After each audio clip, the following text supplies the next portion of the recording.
Hi, welcome back. Let's learn how to hide recently viewed and saved photo albums in iOS 27 or later. Your iPhone and iPad make it pretty easy to revisit photos you have recently viewed and saved. But sometimes you may prefer to keep those sections hidden for a cleaner Photos app or added privacy. In iOS 27 or later, Apple gives you the option to hide recently viewed and recently saved albums, thereby helping you control what appears in your photo library. That said, let me show you how it's done the right way. So first up, you have to launch the Settings app on your iPhone or iPad.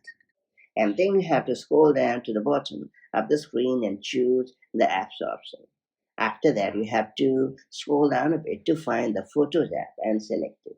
Then you have to head over to the App Settings section and choose Albums.